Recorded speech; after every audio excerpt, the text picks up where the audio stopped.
And hello again, we are here with another flight. We are just inputting our flight plan to Twin Falls. Well, we're not flying to Twin Falls Airport, but today we're flying from Boise, Idaho to Provo, Utah. Lindsay will be performing a show in Orem, Utah, which is just north of Provo, Utah. So this is the closest airport to it. Let's see here. Lima Charlie Uniform is the second waypoint, and our last waypoint as well. Lima Charlie Uniform, southwest, yes. And then we are going to KP,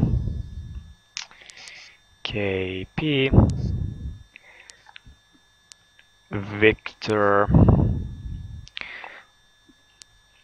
excuse me, Victor Uniform, Provo Municipal Airport. And menu, I'm gonna activate this leg. Or we're not gonna set this flight plan. Let's see, vlog, message 117. So course to 117. 117 was there a second ago. There we go. 117 is set on the course. And we're gonna use, hold on, we're flying westbound, we're gonna use flight level 150, or it's not flight level 150, flight level start from 18,000 feet here in US, so it's gonna be 15,000 feet. There is our squawk, it's gonna be as it is. We're gonna start our ACARS real quick here. Flight data from Squawk, flight number CHR100. Passengers are 0. Cargo is 4,000 as usual. Altitude is 5,000 feet. I'm gonna start the ACARS here and see if it works well. All right.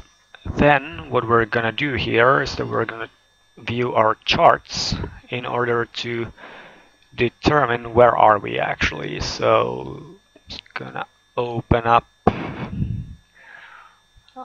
the KPVU and KPVU AD, and to be honest, I'm quite not sure where I am at the moment, but we'll figure it out.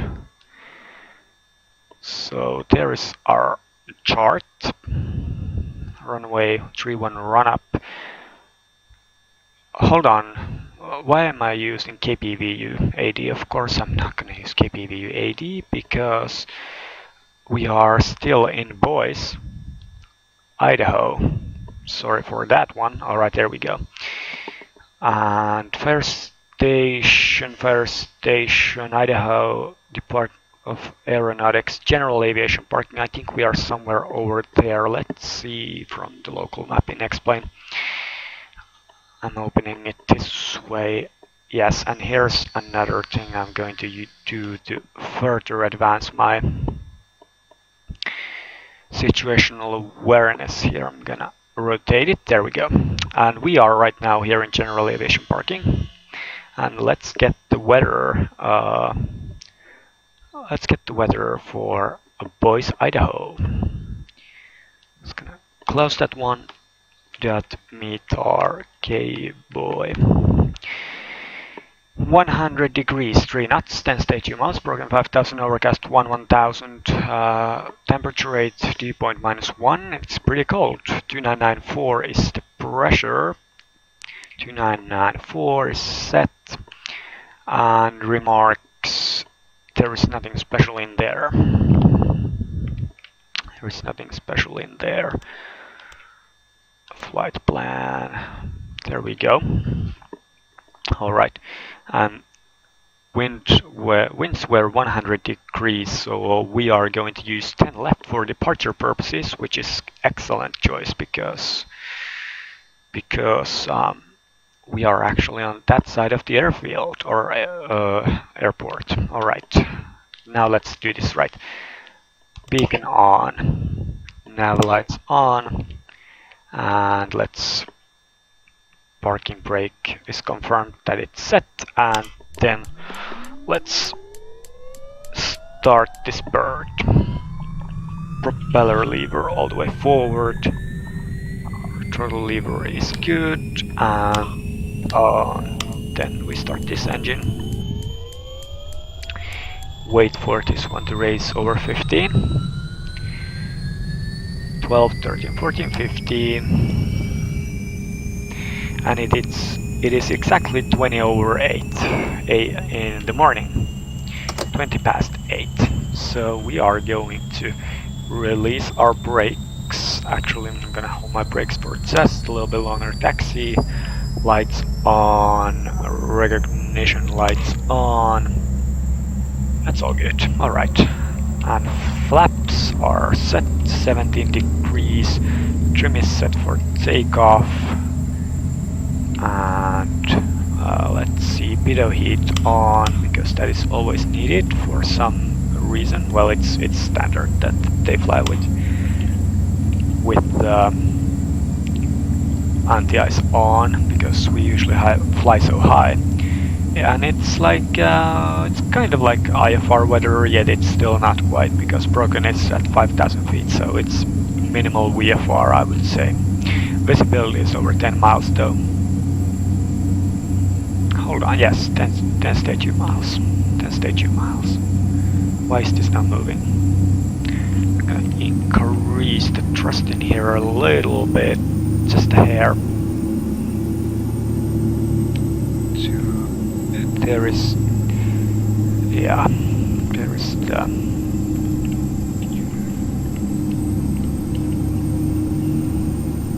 and because of our heavy weight, we are gonna go all the way to the aft in the green arc for takeoff purposes. The trim is gonna go all the way aft after we raise up our flaps.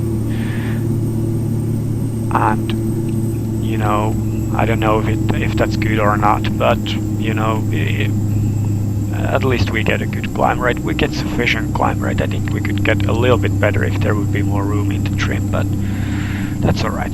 That's alright. It's nothing too catastrophic. We're gonna taxi here via Alpha.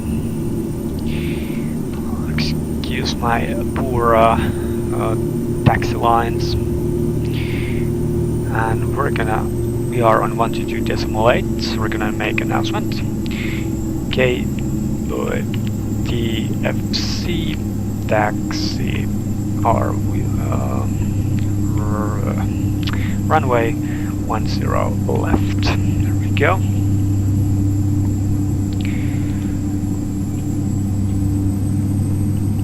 And there doesn't seem to be anybody on final. I'm just gonna start my TCAS for the sake of safety. And we are squawking altitude. Yes, we are. All the avionics are set. And I think what we're gonna actually do in Provo, that we are actually, if the ceilings are a bit lower, we're not gonna do visual approach, but we're gonna do a VOR approach. And we're gonna do a manual VOR approach, so we're not gonna set it from our GPS, which would set everything ready for us. We are instead going to look at the chart and then set our nav aids accordingly. That's gonna be an interesting challenge.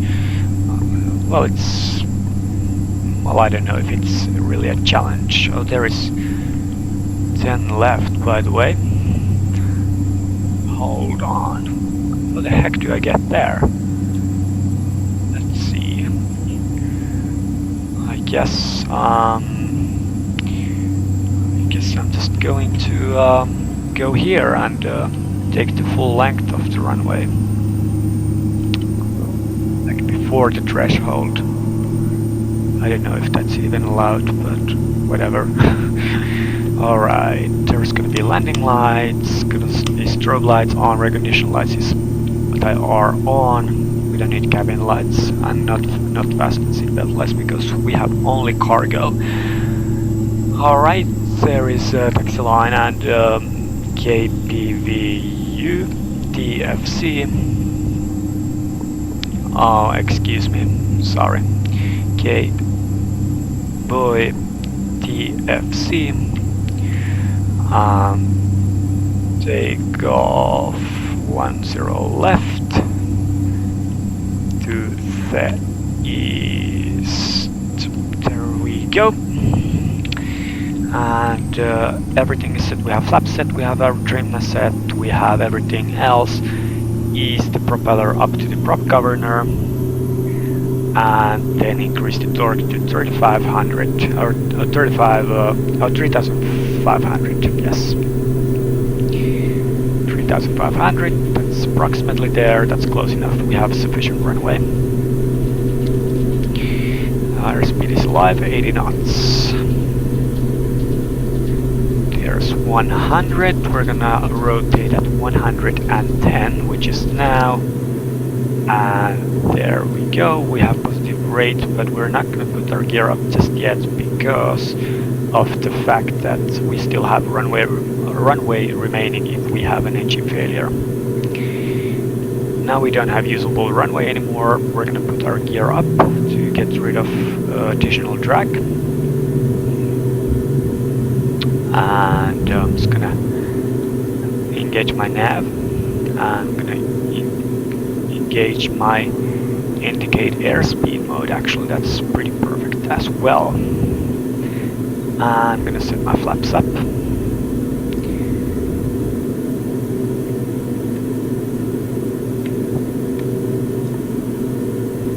And I think our trim is all the way off. Yes, it is. We're still flying manually. I like to fly this bird manually, especially at the start, because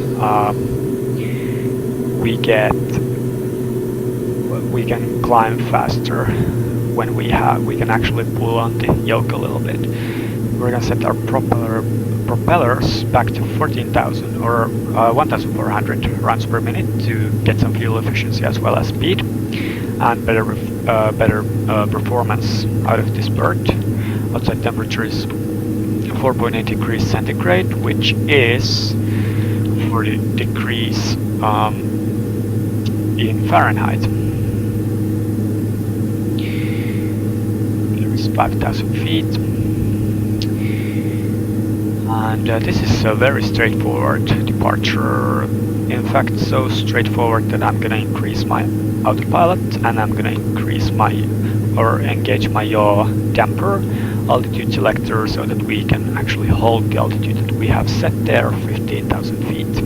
And as you can see, as soon as I engage the autopilot, it's not able to pull any further, this nose up any further because of the fact that it's it's running out of trim pretty much, and it's only using trim to make altitude changes and attitude changes, so it's not actually pulling on this yoke. So therefore we get a bit poorer climb rate, but that's alright. That's okay. It's nothing too dangerous. Our fuel economy is showing 1,000 pounds per hour. And as soon as we get to our cruising altitude, we're gonna start our preparations for the approach because of the fact that this is a pretty short flight. But for now, let's enjoy this view, and I'll talk to you when we're up there.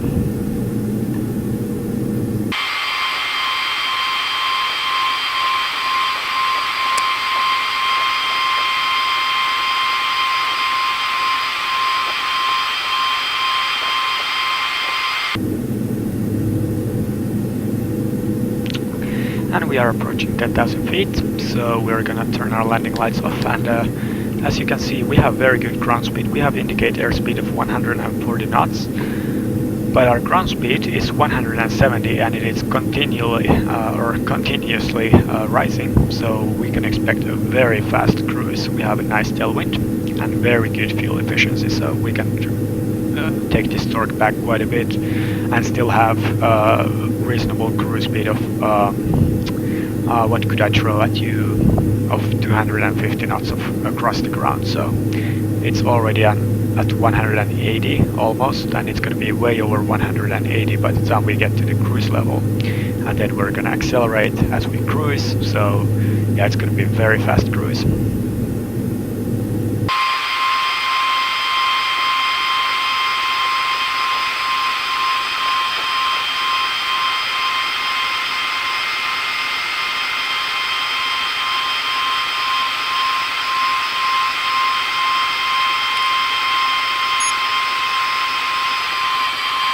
And here we are at our cruising altitude. I'm gonna put my engines into a 350 pounds per engine fuel flow. That's gonna give us economic cruise. And actually I'm gonna use my fuel tank view so that I can actually see what we have. We have still over 12,000. We have like 14,000 pounds, or 1,400 pounds, excuse me, of fuel. And because this cruise is really fast, we have 240 knots soon, and I think we're gonna get over 250 knots across the ground. I'm gonna do my approach briefing here. I'm just gonna first see what is the METAR at Bravo.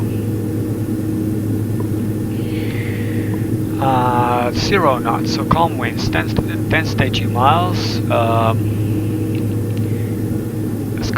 Sky's clear, 4 degrees, and dew point is 0.2999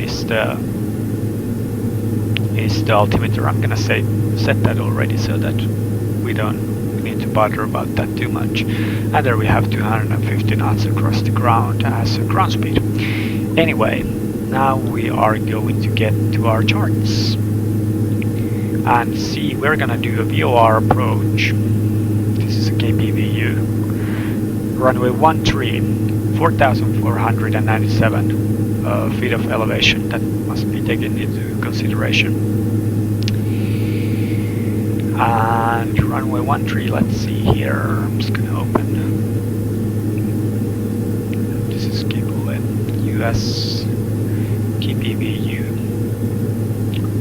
It's gonna be VOR DME 13, and we're gonna do it manually. We could have it from our GPS, but it wouldn't be as cool, I can tell you that. We have 260 knots across the ground right now as our ground speed. Anyway, we're gonna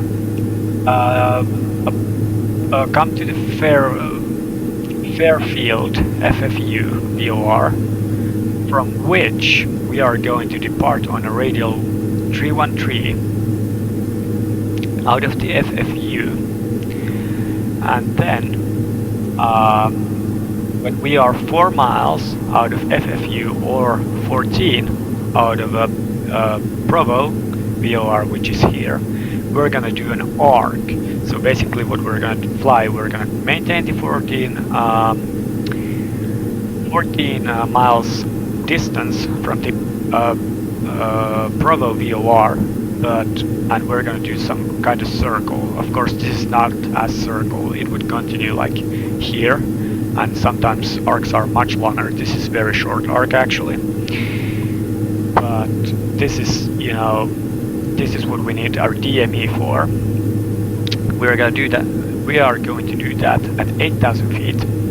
So a Fairfield, we are going to, I'm gonna approach it at 9,200 feet. Let's see what is our minimum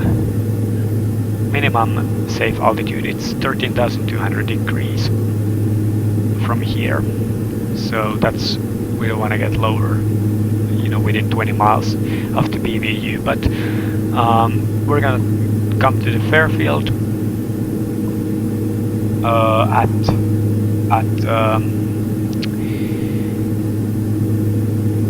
9,200 feet. Actually, we're gonna come to Fairfield at really any given altitude, and then we're gonna descend down to 9,200 feet. This is good to memorize. And then when we get 4 miles out of FFU or 14 out of PVU, which is Bravo, we are going to do a turn to fly a 14 DME arc from Bravo VOR, and then we are going to intercept a course of 134 from Bravo VOR, and I think we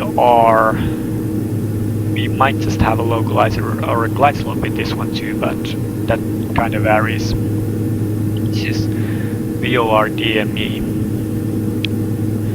approach, so we need our distance measuring distance measuring equipment, DME, for this approach. We need VOR and DME, and preferably we need two VORs actually, because we need to track the Fairfield as well as Provo.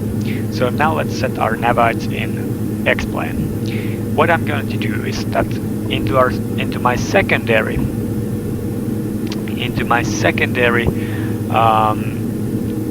radio, I'm gonna put the Fairfield, because it's not as important as the Provo VOR is. So we're gonna put Fairfield 116.6 into our nav2 radio, and here's how it's going to happen. Here we have our primary nav1 radio, or VLOC1 as it's called, and then we have nav2.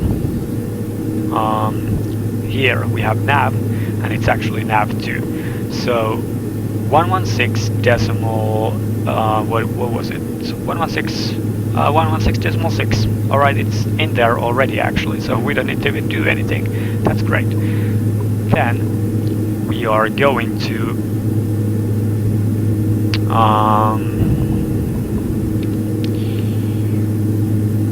press T. We're gonna set the, let's see how it's done in this airplane. It's good training, I can tell you that. The PVU, Provo VOR frequency, and Provo VOR frequency is 108.4. So it's gonna be 108.4. Just like this, and we're gonna activate it, and then we're gonna press OBS. Oh, not just yet actually, or yes, I think it's actually the case. That's not, oh no, that's not the way I want it to be done actually. I have to do a little research on how it's done. Stand by for a moment.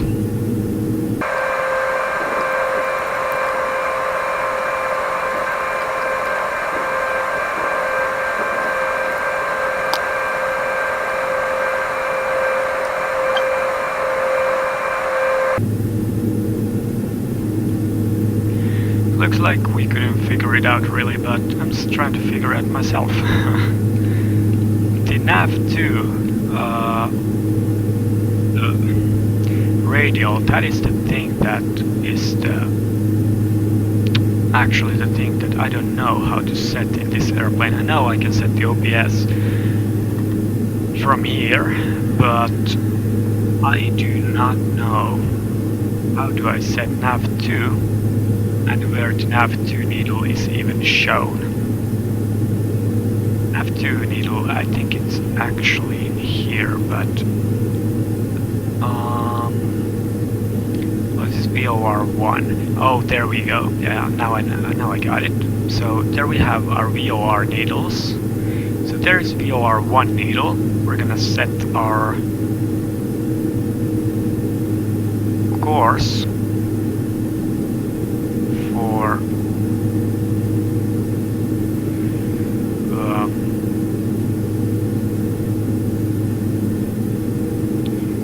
this is so hard because I'm flying this GPS, and as soon as I change it to VLOC, it's gonna be a whole lot different game. But let's try to at least get it somewhat close. Just gonna check so the VOR number 1 is the final approach course is 134. So I'm gonna set that in 134, although this is now a GPS course. 13 and 4, hold on, 34.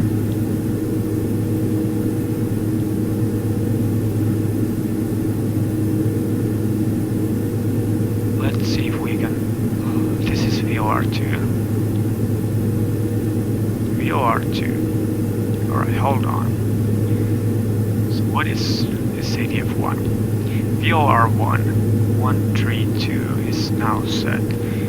VOR2 course select. So VOR2 course select would Yeah. Alright, there we go. VOR1 course select 134. VOR2 course select is gonna be... Now I'm slowly getting this. It is a great training. I can tell you that. It is 313. So we're gonna set 313 here. 313. There we go. So let's make it so. This is VOR2 and this is VOR1. And here we have our course selects for those VORs, and we're gonna first track the VOR number 2 because that's the VOR that we're gonna be initially following, the outbound radial of 313. So the blue needle right here is the VOR1, and the Magneta needle here is the VOR2. That must be kept in mind. And actually now we have VLOG. I want to fly GPS. Alright, for now at least, but you know, we're getting there, I'm sure. Altitude compress nav here too, so it actually follows what I wanted to. Accidentally disconnected that one. And we're in Twin Falls in 5 minutes. Just gonna check out real quick. I'm gonna come to the Fairfield at 10,000 feet. So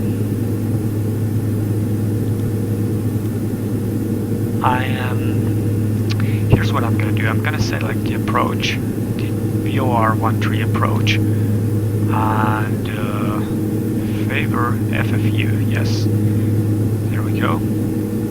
Enter, load, and I'm gonna then set so that I'll be descending to FFU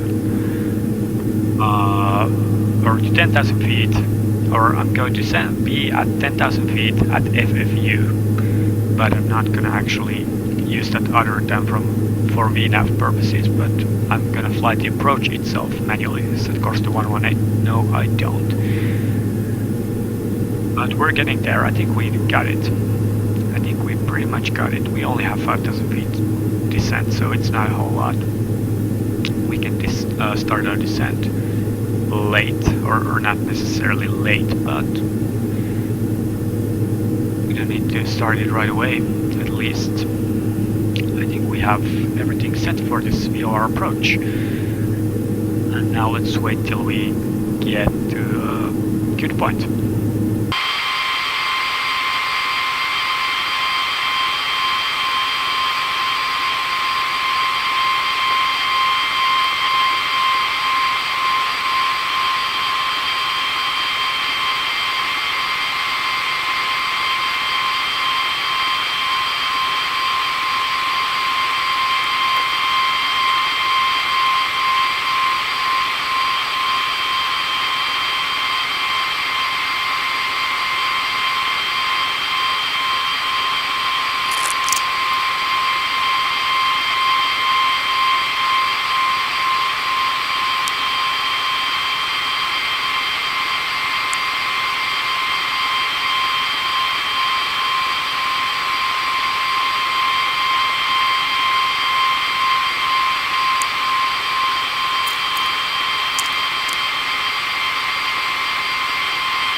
Alright, we are 17 miles from the VOR, the Fairfield VOR, and I'm gonna now turn on V-lock. I'm gonna turn, oh my gosh, I'm gonna turn my course, nav, hold on,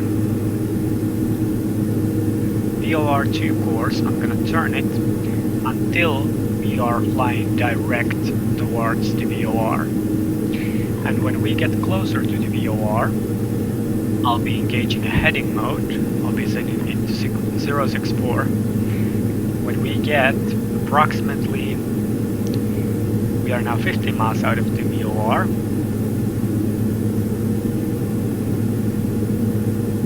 Let's see here. Seem to have a little bit of a trouble action going on here. Considering our alignment, or are we, oh gosh, are we going the wrong direction entirely? I think we are. Oh yeah, that's the reason. I'm sorry. That was my mistake. 113, yeah. I had a wrong course. We were about to turn 180 degrees the wrong direction. Anyway, I'm gonna, when we are approximately 2 miles from the VOR, I'm going to set the heading mode on, after which I will be tuning 313 radial from the VOR, and when we intercept that 313 radial, it'll be, it's gonna make it a little bit easier for this plane to fly this one. Make it a little bit easier here. Just like that.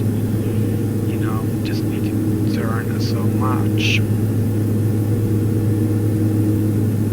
Alright. We are now 10 miles from the VOR. I'm gonna start my descent to 10,000 feet. So it's gonna be 10,000 feet. I'm gonna fly the approach itself, indicate airspeed. I'm gonna reduce the thrust. I'm gonna fly the approach itself manually. I'm gonna fully manual approach, and then we'll see. We are now 10 miles from the VOR. There is the lake right next to the Provo airport. There is actually how the procedure should be flown.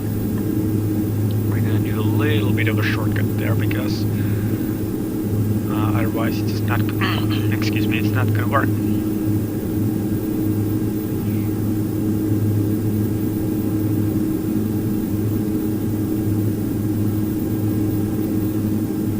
VOR1, VOR1 should be then set to 134 degrees. I think it is actually in 134 degrees.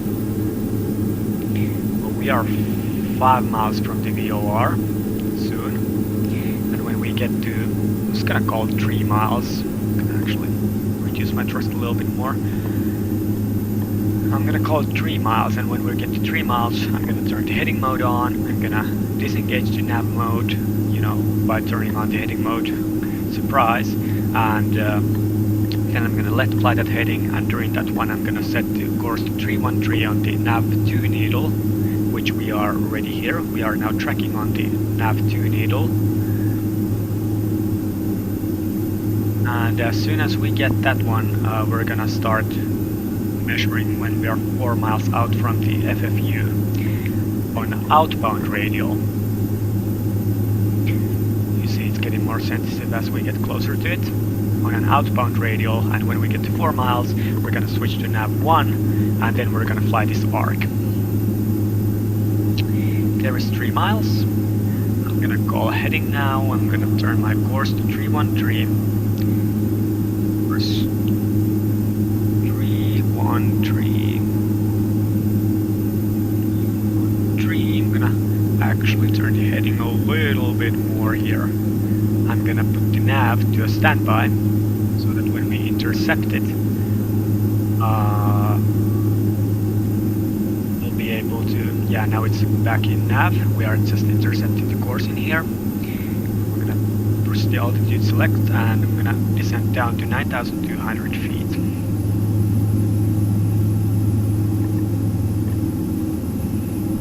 There we go. We are now 2 2.5 miles from the VOR.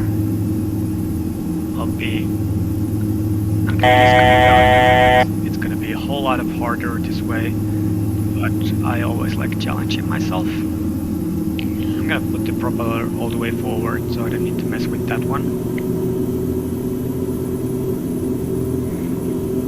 It's gonna follow the flight instructor or the flight director, and then I'm gonna select the PU. There we go.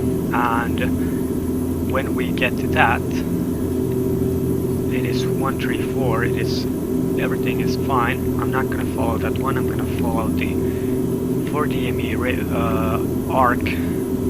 I'm late with my descent actually. 4DME arc. We just busted it actually, but I'll see what I can do about it. We are now tracking the VOR 1, and we are actually doing 50-mile DME, which is not too bad. Which is not too bad.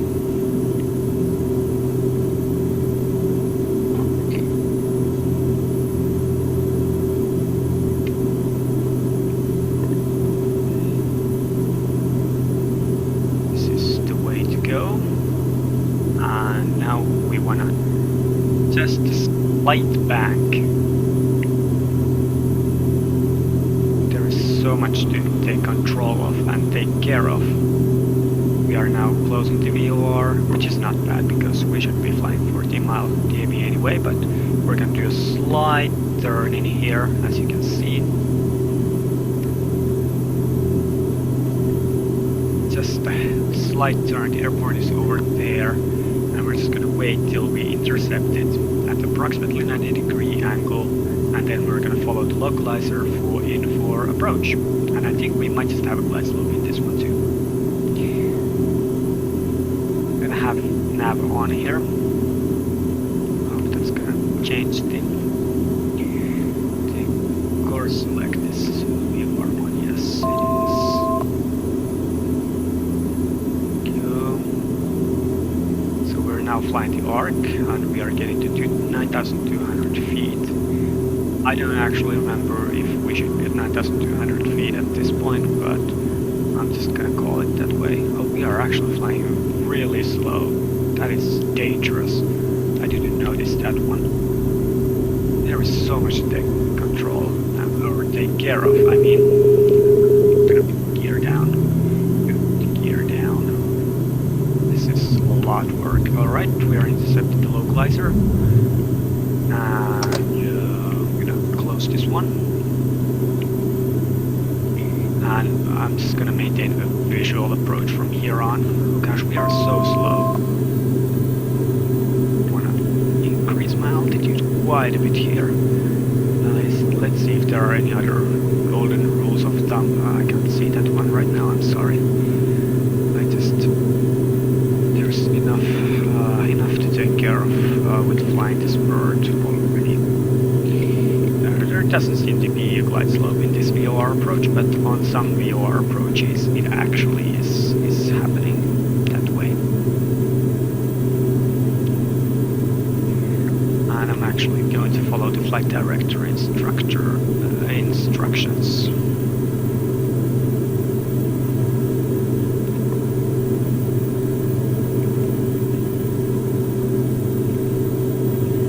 Why it puts us so low? I think it might be because it wants to keep us on some sort of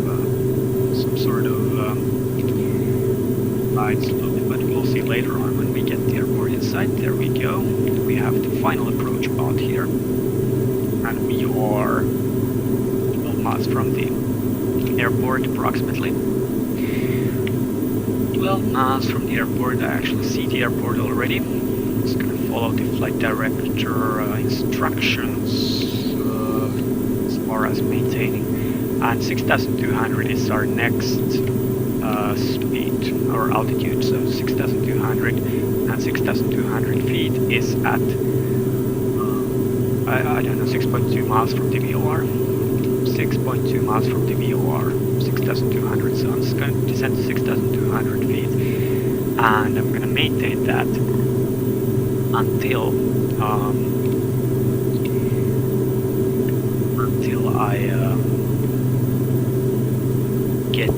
proper distance.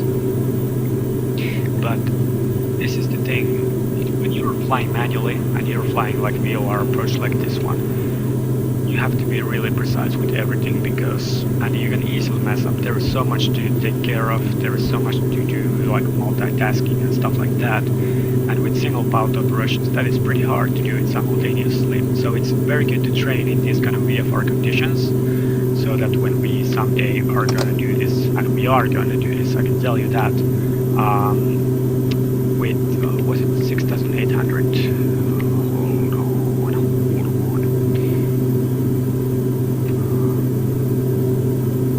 It is 6,200, alright, that's good.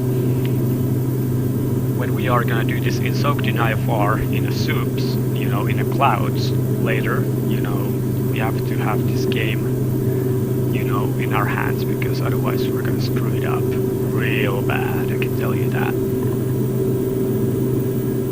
It's good to, you know, keep up your pilot proficiency even with these older methods of navigation too. Because you never know when you're going to need it. You know, you might not have the fancy ILS on the airport and the RNAV is out of service. What you're going to do, you're going to search the VOR approach. And if you haven't trained for the VOR approach, you are basically not able to do that in IFR conditions. So it's very good to train this when you have the option of RNAV and everything to you, and you have also visual VFR, so that you can actually see what you're doing and see if it's right before things get real bad.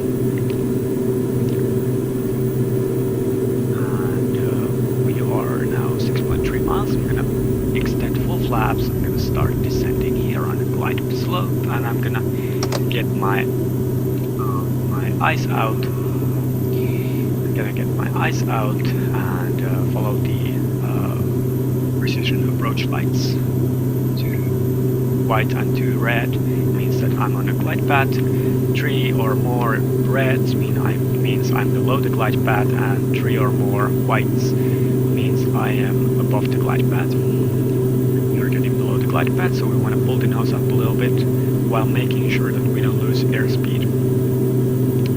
And you control the airspeed by pitching up and down like this one, and you control your altitude with your throttle. That's the way it works. I'm just gonna disconnect everything in here. I'm gonna increase the thrust a little bit so that we don't lose our airspeed. And there we go, we are back on the glide path. Hold that back right away, 5,500 feet.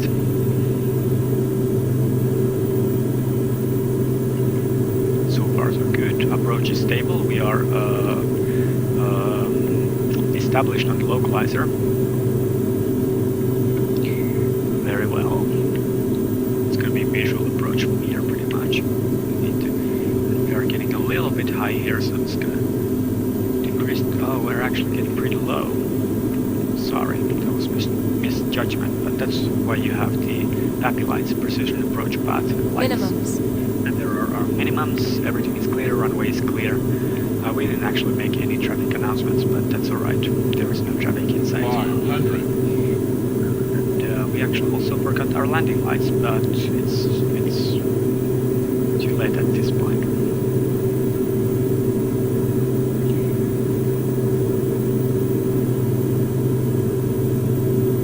Increase the thrust, decrease the thrust, getting above.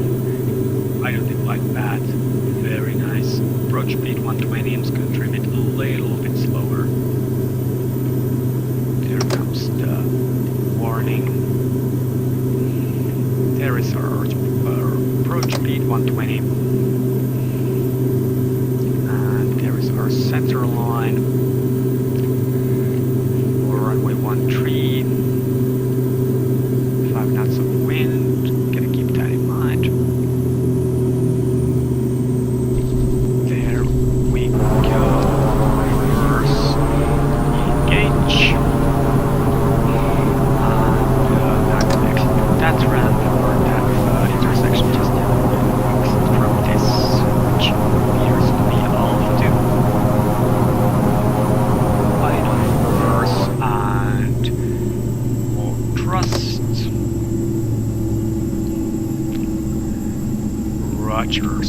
we're gonna take our taxi lights are already on, everything is actually set, flaps up. That's the only thing we need to do. And once we get past this whole short line, I'm gonna stop and watch our ground charts. So charts, there we go. It's gonna be KPVU. We landed runway 13. We are now at Alpha 2. We're gonna taxi by Alpha, cross runway 18, and taxi. Is there any airport administration? I'm not actually sure where the FBO is located, but I'm assuming it's around here. So Alpha and then tight left turn. Back to X-plane and release brakes. And there is Alpha taxiway this way, and there's Alpha taxiway that way. I'm just gonna zoom in real quick to see. There is actually general aviation aircraft over there. I'm gonna taxi there. No, I'm not. I'm gonna taxi there. Yes, that's the ramp I'm gonna go with. 8 knots of ground speed. That's good enough for taxiing because we have a turn coming up here like this one. We don't want to understeer this bird. This bird is really prone for understeering. I can tell you that. Differential thrust would be a great thing, but I don't have enough, excuse me, axis in my throttle quadrant to set 2 different engines. There is nobody on final for runway 18, and look at those mountains. They are beautiful, beautiful, beautiful indeed. There is nobody on final there either. I'm actually gonna squawk to 0 for